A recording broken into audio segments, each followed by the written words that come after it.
Pékin, le président brésilien Lula affiche sa proximité avec son hôte chinois, le président Xi Jinping, jusqu'à épouser par moments sa rhétorique anti-américaine, particulièrement quand il est question de guerre en Ukraine. Il est nécessaire que les États-Unis arrêtent de stimuler la guerre et se mettent à parler de paix. Enjeu de pouvoir, sur les ressorts d'un front anti-américain de plus en plus large.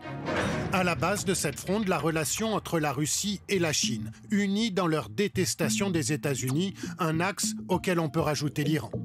Des pays qui se sont considérablement rapprochés depuis la guerre en Ukraine pour la promotion d'un nouveau monde. Les liens entre nos pays vont bien au-delà des relations bilatérales et sont d'une importance vitale pour l'ordre mondial moderne et le destin de l'humanité.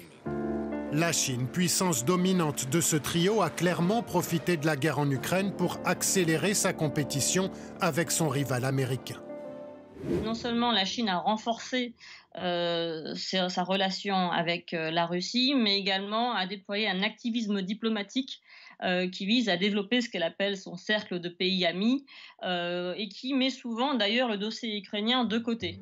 Exemple de cet activisme diplomatique chinois, c'est sous le parrainage de Pékin que le 10 mars dernier, l'Arabie saoudite annonce un rapprochement avec l'Iran, son ennemi juré, un accord inattendu, un pied de nez aux États-Unis. Et derrière la rencontre récente entre Lula et Xi Jinping, il y a la volonté chinoise de séduire les pays membres de la BRICS, qui, outre la Chine et la Russie, regroupent le Brésil, l'Afrique du Sud et l'Inde, des puissances dites émergentes, non occidentales.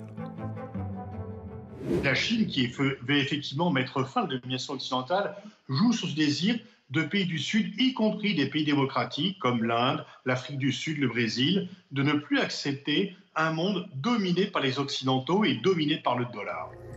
Une monnaie commune entre ces pays est d'ailleurs à l'étude. Un projet vague et très incertain.